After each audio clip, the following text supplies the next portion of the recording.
Welcome, everyone. Welcome, welcome, welcome. How exciting it is to be on tonight and to be able to share with you. Now, I really want you to do something for me tonight. I want you to invite more people than you've ever invited in your entire life. Like, I want you to invite so many people until you get tired of inviting people. You're like, I'm not going to invite nobody else. I'm tired of inviting people. So I want you to invite as many people as you can. I want you to invite as many people as you can because I don't want you to miss tonight. Tonight is going to be life changing. It really is. And I'm looking forward to it because I know that, to be very transparent, anyone who listens to tonight will never be the same again. And it's going to push you towards your dreams, your goals, your aspirations.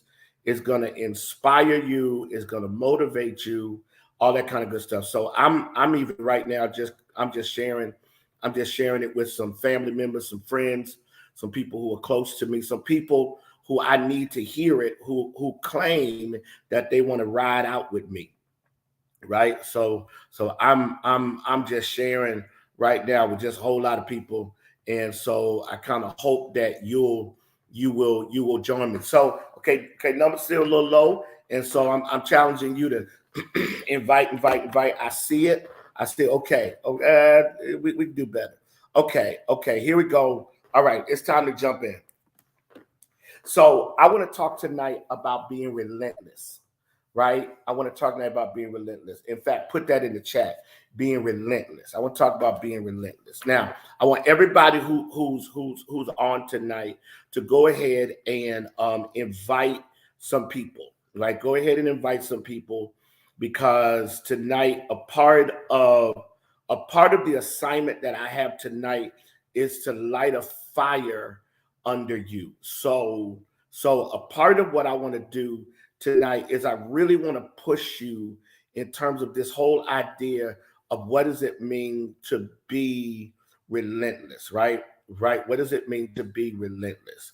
And it's crazy because I think people who get tonight will be absolutely blown away by how tonight will push you to a new place. All right. So what does it mean to be relentless? Here it is. I'm going to give you the definition of being relentless. Let me see it. Okay. All right. That's it. I'm going to get definition of being relentless. Being relentless it has to do with someone who is determined to do something and refuses to give up, even when what they are doing is unpleasant or cruel. Now, I only read that part because, to be honest, that's kind of a part of this definition. There's so many definitions out there, but it was interesting. I want everybody to only hear this part. Someone who is relentless is determined to do something and refuses to give up. That's where I want to stop. Someone who is relentless is determined to do something and refuses to give up. Now, I want everybody to understand something. Success, especially for people of color, but success does not happen if you're not relentless. Success does not happen if you're not relentless. If you are not relentless. Success does not happen if you're not relentless. That's one of the most amazing things about watching someone who's relentless, watching someone who is motivated and inspired, watching someone who gets up every day and goes after the grind, watching someone who is constantly in work mode or constantly in growth mode or constantly in development mode. Come on, keep inviting, keep inviting. The relentless person then is a dangerous person to people who are apathetic and mediocre, because the relentless person is going to disrupt and distract anything and everything that chooses to settle. That's one of the most important things you got to understand. The relentless person is the person who's going to never give up. You're going to always find them pursuing something, right? You're going to always find them going after something. You're going to always find them trying to be better, trying to grow, trying to achieve, trying to perform at a level better than they did before, right? Kobe Bryant died, and one of the things, Ben, before his death, he did an interview, and people asked him what was his biggest frustration. His biggest frustration was that he didn't win number 7, because that would have been one more than Jordan. That was his biggest frustration, was that he didn't win number 7. He didn't win 7 NBA championships. He only won 5. His frustration was that he didn't win 7. He was always driven to win the next championship. Right now, we're in the NBA Finals. Boston Celtics have never won, right? The Golden State Warriors have won 3. So right now, what you're seeing is Steph Curry is playing at the level he's playing at because he's relentless in going after number 4. So the question for me to you is, are you relentless? Or are you just kind of going through life? You know, opportunity comes, hey, I'll take it. And then you get the opportunity, but you don't excel beyond anybody. You're like everybody else, right? Or because you're more gifted, you stand out, but you're not performing at your highest level. You just happen to be a giant among midgets. You know, you're 6'4", everybody else is 5'9". Or 5'3", right? And so just naturally, you're taller, right? Because of your gift. But you're not putting in the work that takes that gift to an astronomical level of performance and productivity. Are y'all listening? Are y'all listening? This is where successful people exist. They exist in the place of never giving up. Tim Grover once wrote, being relentless means demanding more of yourself than anyone else could ever demand of you. Knowing that every time you stop, you still can do more. You must do more. Watch this. Nobody missed this. Being relentless, according to Tim Grover, is demanding more of yourself than anyone else that could ever demand of you. So when you get frustrated, you don't get frustrated because other people's expectations are not met. You get frustrated because your expectations are not met. That every time you stand before a mic or every time you're in a boardroom or every time they put a broom in your hand or every time someone challenges you or every time you challenge yourself, what happens? You get so frustrated that you didn't perform at a level that matches what's internally driving you, which means that you cannot live your life driven by other people's standard. You must live your life driven by your own standard, and that standard must be the standard of God, and that standard must drive you to a level of excellence. That is so important to me. What's so important is how many of us never, ever push ourselves beyond what is typical from everybody else's opinion.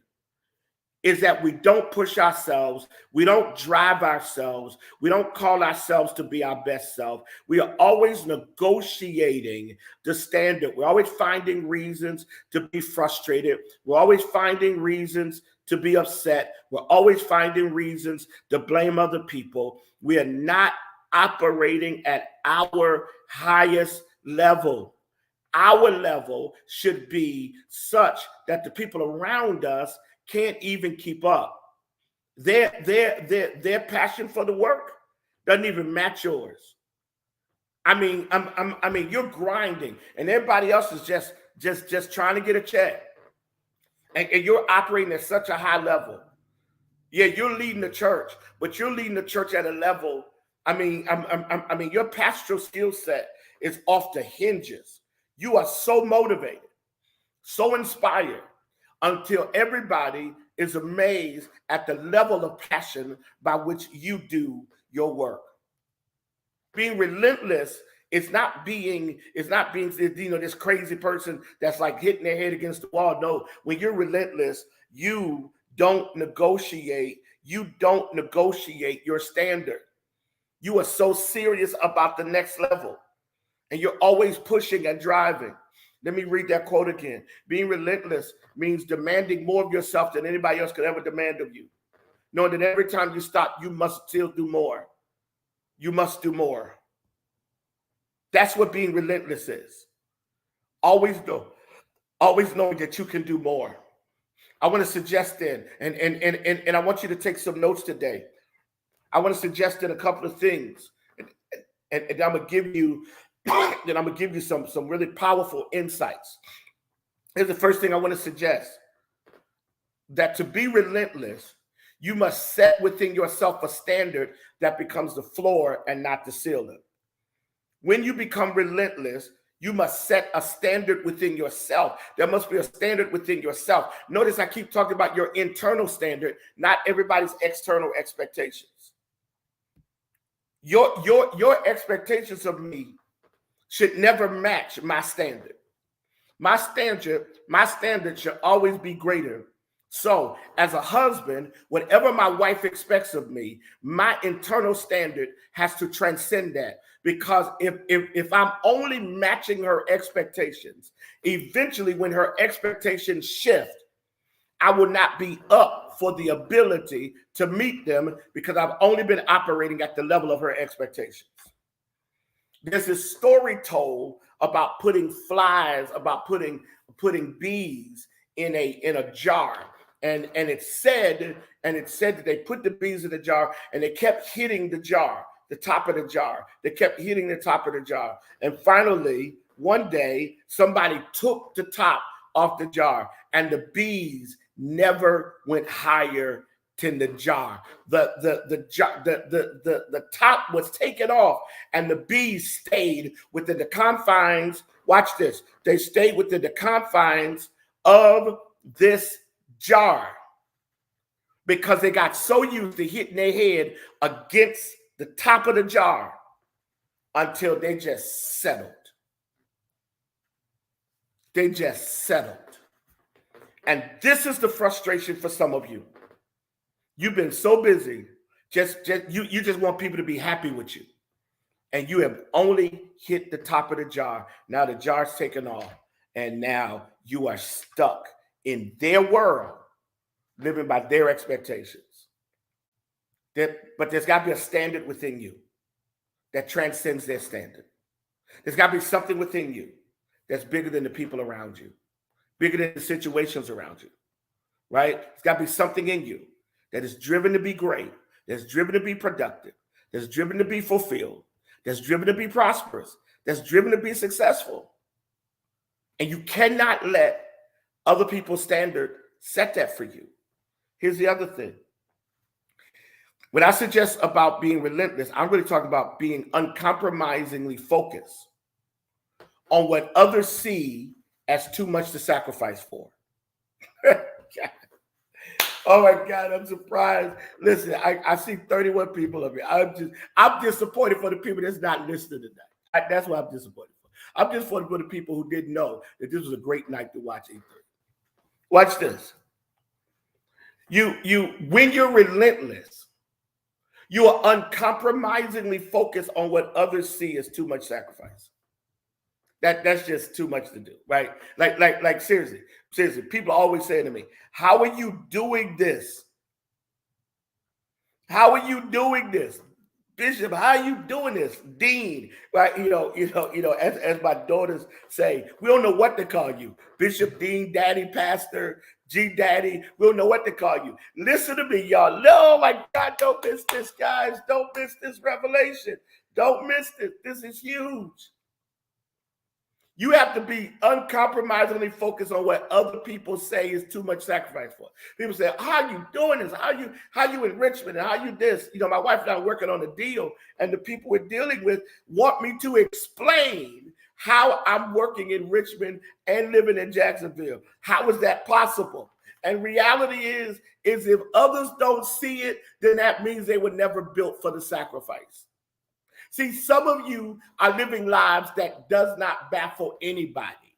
You're living a life that's so predictable. Ain't nobody baffled by you. Ain't nobody going, how is that dude? How's that sister? How they doing that? How they making that work? How they producing at that level? How they, how? And listen, here's what's amazing. You can tell I'm really excited tonight. And here's why I'm excited. Because some of you are about to get out of your comfort zone and live a life that is forcing people to ask you how you're doing it. How are you producing at the level you're producing at? How are you doing it? How are you doing it? Well, you got to learn to be uncompromisingly focused on the things that other people say, I can't make that kind of sacrifice. That kind of sacrifice is too much for me. I don't even see how that's worth. So let's go. How does one then become relentless? You ready? Here's how one becomes relentless. I'm gonna give you a couple of things that I'll be done. Okay. I need to see some responses in that chat because I'm telling you, I'm going to drop some stuff on you. One, the first way you become relentless is that you have to condition your mindset to think in non-negotiable ways. You have to condition your mindset. Put that in the thread. Condition your mindset. You have to discipline. You have to condition your mindset. Conditioning your mindset is a process. Conditioning your mindset. You have to condition your mindset to think in non-negotiable ways. Okay. Here's my Bible reference for the day. Romans 12:2. Be not conformed to this world, but be ye transformed by the renewing of your mind. Don't conform to this world, but go through the process of being transformed by the renewing of your mind. Okay? Watch this, Ray. Watch this, man. Here's what's deep. There's this process called mental conditioning, right? I read up on it today, some of it, to do this. I read up on it. And mental conditioning is a process of training your mind to modify your thoughts, attitudes, and behaviors, the beliefs rather, to accept thinking processes or patterns, tendencies, and or mental states in order to optimize positive thinking and ultimately optimize your performance. Now, let me back up and let me do it again because I want everybody to get this. When you condition your mindset, it's a process of training your mind to modify your thoughts, attitudes, and beliefs to accept thinking patterns, tendencies, and or mental states in order, you ready? In order, put this there, in order to watch this, optimize positive thinking and ultimately optimize your performance. So what are you optimizing? What are you maximizing? You're maximizing positive thinking and you're maximizing positive performance. So Gerard, I need y'all to get this. Everybody's watching tonight. Don't miss this point. When you go through the process of training your mind, which is a spiritual process, when you go through the process of training your mind, which is a spiritual process, when you go through the process of training your mind, you should end up able to optimize your thoughts because now your thoughts are positive, and able to optimize your performance because now your performance is driven by a positive spirit, a positive mindset, and you see every opportunity. So some of y'all are succeeding, but you're doing it, but your attitude is negative. And here's the thing that's scary.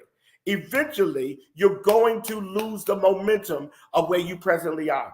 At some point in your life, you have to look at your life, look at the space in your life, and begin to condition your mind by changing, modifying, altering, transforming your thoughts, transforming your belief system, and transforming your attitudes. And when you transform your attitude, transform your thoughts, transform your beliefs, and you allow it to now modify, what ends up happening is people start noticing how different you are because now every situation, y'all ready to grow? Every situation is a positive situation, even if it's a negative condition. Every situation is a positive situation, even if it's a negative condition. Because now what you're able to do is you're able to maximize and optimize the opportunities because you modified your thoughts. You really worked at your thought process. You really worked at it. You modified your attitude and you modified your belief.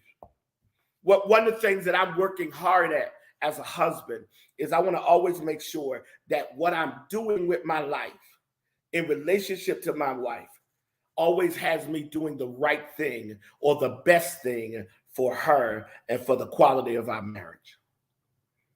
That's mental conditioning. Now, how do you engage in mental conditioning? Y'all ready? I'm gonna give you 2 words or 2 phrases, but not 2 words. Growth mindset versus fixed mindset. This was created by a Stanford researcher named Carolyn Dweck. There it is. Carolyn Dweck. I've been working on her name. She's a researcher at Stanford University, and it's interesting. She created this thing called growth mindset versus fixed mindset. Interestingly enough, these operate on 2 opposite ends of the polarity, right? The fixed mindset is when you consider yourself to be at the mercy of your personality. The fixed mindset is when you consider yourself to be at the mercy of your personality, which means you are who you are. You can't change it. You can't get any better. This is who I am. You can't make any adjustments to grow or outgrow or to become better. You are just who you are, and you're not trying to be better, right? You believe your traits are concrete and non-negotiable, right? Fixed mindset. You are just who you are. The reason why you can't lose weight is you just don't believe you can do it. The reason why you can't get out of debt is you just don't believe that getting out of debt is for you. The reason why you can't have a healthy relationship is that you just don't believe that you're built to have a healthy relationship. The reason why your organization or your church, your ministry, or whatever isn't growing because you just don't believe it can. And sometimes you even talk the talk, but everything about you says you are settled and you refuse to try to even grow. Well, here's the difference. A growth mindset is rooted in fluidity. That I love that word, fluidity. A growth mindset is rooted in fluidity. And it means you believe that you have the power to change and evolve into a better version of yourself. Are y'all catching this? It means that you really believe you can go into a better version of yourself. And it's interesting when you watch someone, with the growth mindset. The growth mindset person is the person who is forever driving themselves to be a better person. They're not lazy, they're not apathetic, they're not swayed into laziness. They're not swayed. And watch this. And they're not just busy to be busy. They actually have a target. They have a purpose. They have a clear goal in mind, and they're walking out that purpose. And they're walking out, in the Christian faith, we say it's the will of God. They are walking out God's will. So the question is, are you a fixed mindset or growth mindset? I would like to suggest that probably most of us are a combination of both. And because we're a combination of both, there are times when our fixed mindset hampers our growth. There are times when our growth mindset pushes our fixed mindset. And so part of what I want to challenge you to do today is to take a good hard look at your life and to ask yourself, are you a growth mindset oriented person or are you a fixed mindset oriented person? Do you tend to settle into something and then hold it? Fixed mindset people hold grudges. Growth mindset people forgive. Fixed mindset people just hold, they hold grudges. They hold grudges. They can't let nothing go. They can't move past anything, right? Fixed-minded people end up in careers they hate, hanging out with people they can't stand, in relationship with folk that they don't ever think will love them or appreciate them the way they should. Growth-minded people are always open to possibilities. And even if they're in a relationship that they're committed to, they're always trying to grow within the relationship and be better in the relationship. And understanding that as they're growing, listen, as a pastor, anybody that knows me knows I am not fixed. I woke up this morning grappling with what I hear God saying for St. Paul, grappling with what I hear God saying for the School of Theology, grappling with what I hear God saying for everything that is attached to my life. All right? A growth mindset versus a fixed mindset. And I really want you to hear this tonight, because a part of your homework is to go assess your life. Go assess your life. Are you producing? Are you growing? Are you developing? Are you a growth mindset oriented person or fixed mindset oriented person? Watch this. Two things help you then in this whole idea of fixed versus growth. Two things help you. Here's the first thing that helps you is rejecting old ways of reacting. This is how you know that you're growth oriented, because you reject old ways of reacting.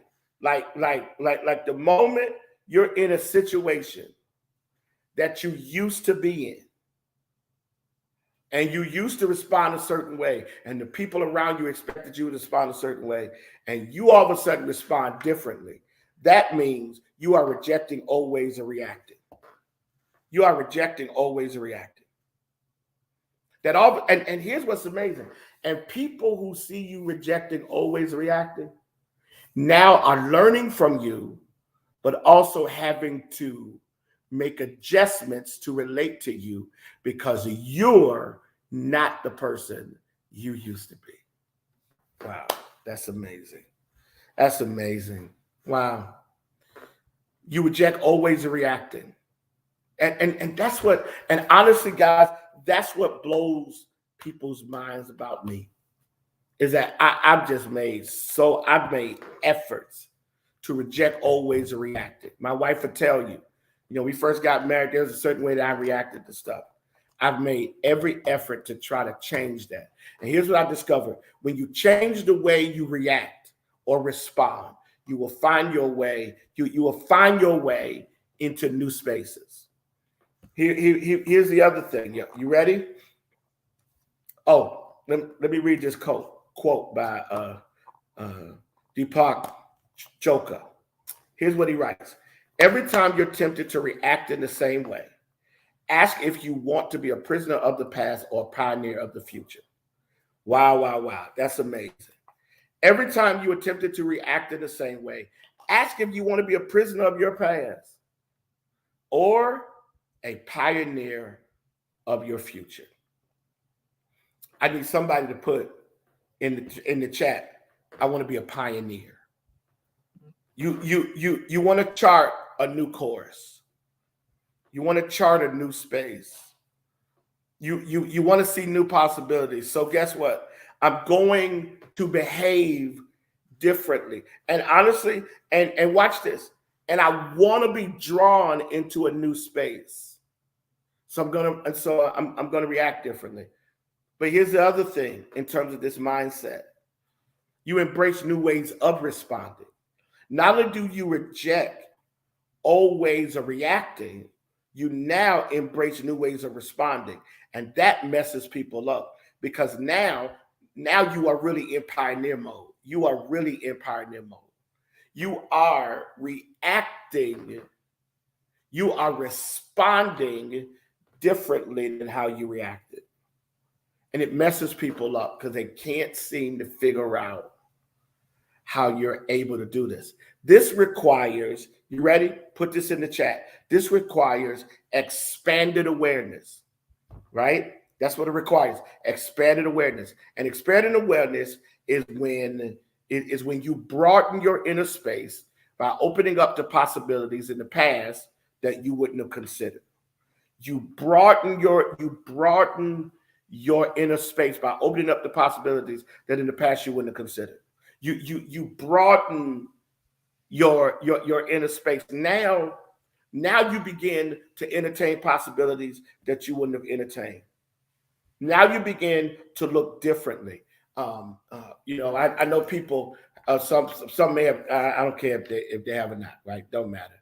So being dean has broadened me, broadened my world, broadened my vocabulary, brought my nomenclature, brought my circle. Next week I'm going to Pittsburgh, Pennsylvania, to be in conversation with and in relationship with other educational leaders, deans and presidents of PWIs, predominantly white institutions, and HBTIs, historic Black theological institutions, Asian institutions, Catholics, Presbyterians, Baptists, Methodists. I'm going to be in conversation with all these different people, white, Black. I have a new dean friend that I met through our liaison.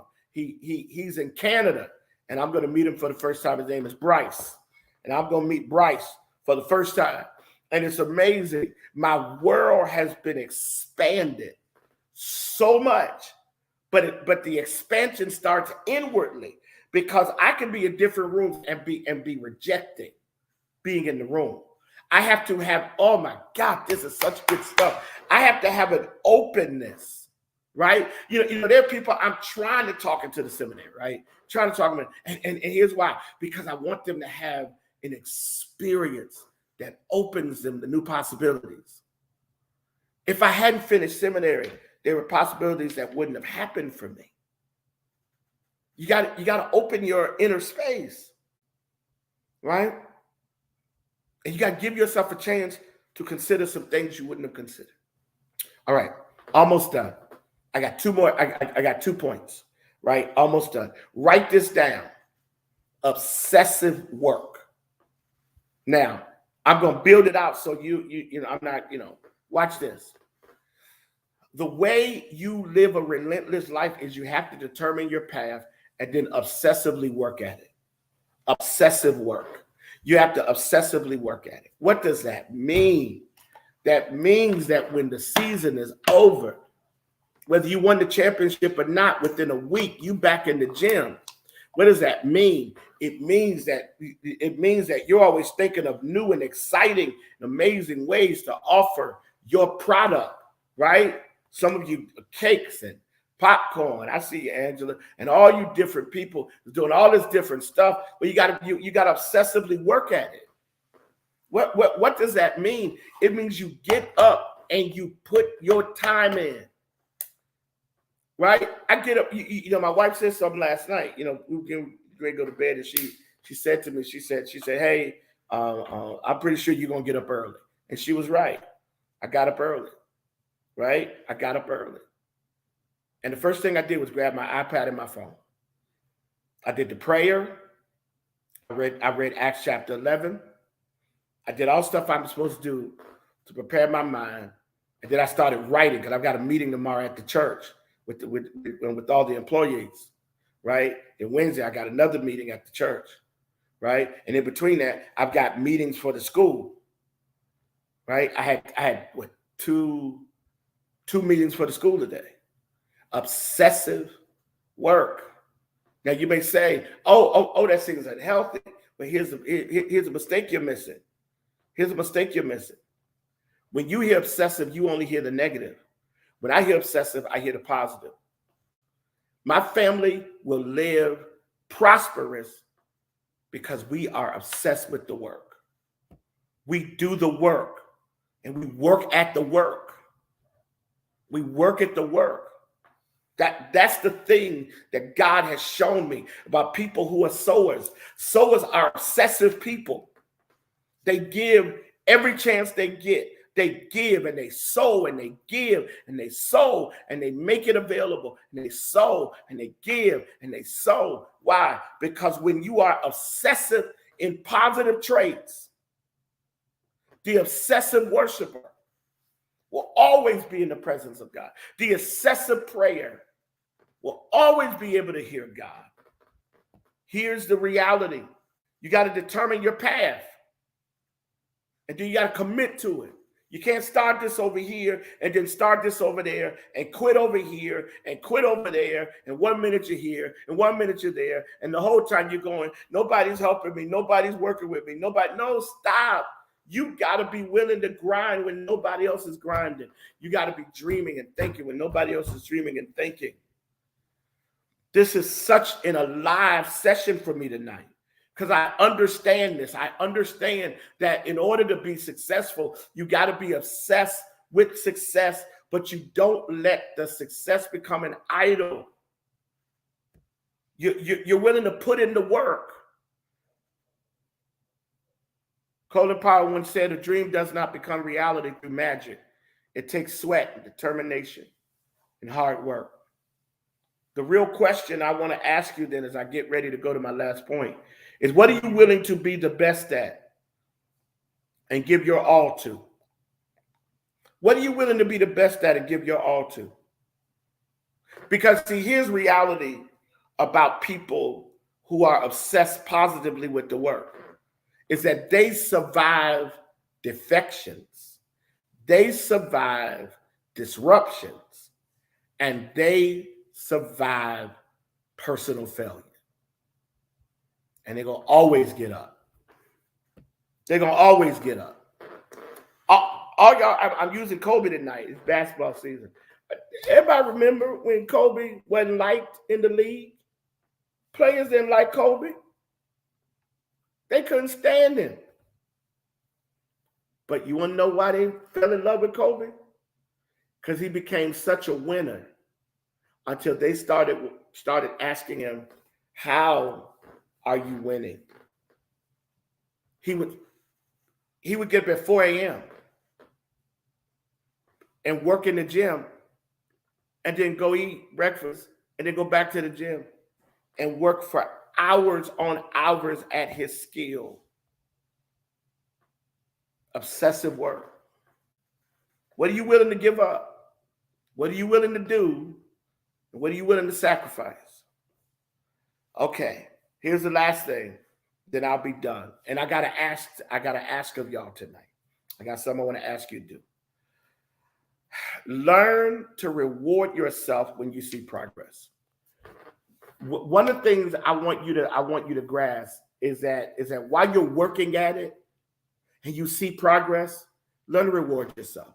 Learn to stop and go, yes, thank you. Okay, John, keep trying. I'm learning the language of higher education, and I'm learning to celebrate the work I'm giving in. I'm learning to celebrate the progress that I've made. I'm learning to be excited about where my life is going.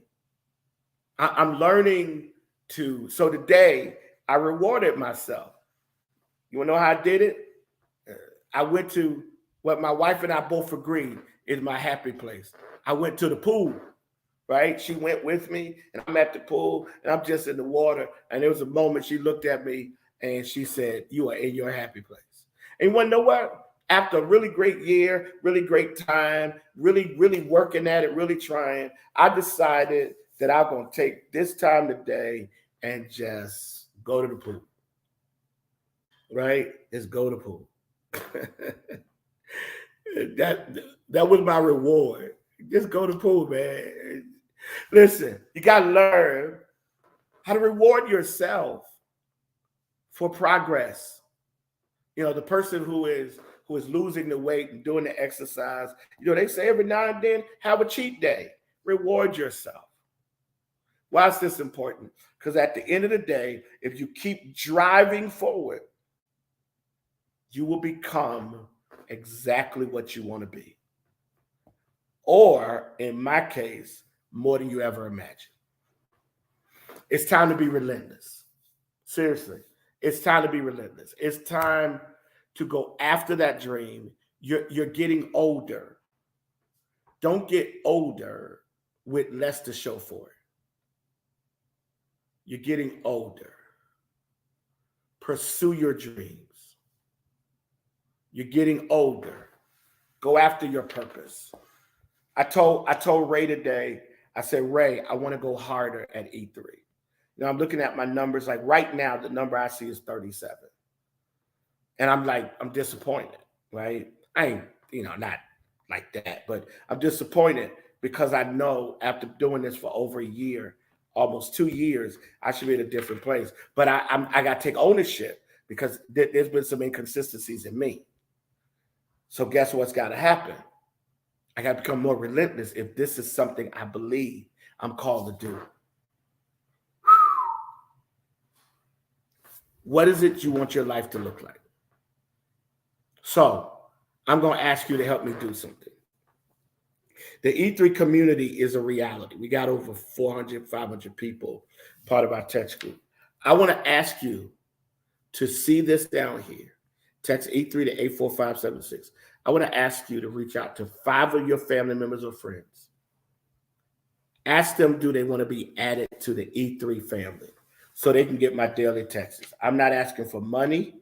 I'm not asking for any of that. I want to see how many people we can add within 5 days. I want to see how many people we can add in 5 days. So join us, right? Join E3, but more. And even if you're watching tonight, you're not a part of E3. Go right now and text E3 to 84576. Text 84576 and then put in there E3. And you're going to receive my daily inspirational texts. Not asking for no money, not asking you for no blood. I just want you to become a part of the E3 family. And I want you to help me live out my purpose. All right? Listen, I love you guys so very much. And I'm grateful for where we are. I'm grateful for what we're doing. I'm great. Okay. Thank you. Thank you. Ray just showed me a different number, a better number. Thank you, Ray. I feel better. Thank you so much. Thank you. I feel better. The other number has 87. Where is that at? I can't find it. That's good. Oh, I'm excited. That is awesome. That is incredible. Okay, I feel better. I feel better. I feel better. So I am absolutely determined that I am going to live my best life. I am. I'm going to live my best life. I have an amazing wife, and I'm going to live my best life. I'm going to do my best. I'm going to do my best living, right? And so join me and become relentless. Become relentless. I love you guys so much. Thank y'all so much. Have a great night. Let's go Celtics. We'll see. Listen, when's the 17th? The 17th is when? When's 17th? 17th is this Friday. This Friday. So everybody join us, if you will. Join us this Friday for paint night. Join us this Friday for paint night. It's going to be cool. It's going to be fun. It's going to, and I'm excited about it. So join us for paint night. Don't forget church anniversary and all the amazing things we're doing at St. Paul. Love you guys. See you all Thursday. Yeah, Thursday recharge. All right. Be blessed. Let's be relentless. Listen, share this with somebody. Share this with somebody else. Share this with somebody, okay? Just share it with somebody. All right. Love you guys. Take care. I'm going to eat and I'm going to read because I'm relentless about being successful. Take care, guys. Be blessed.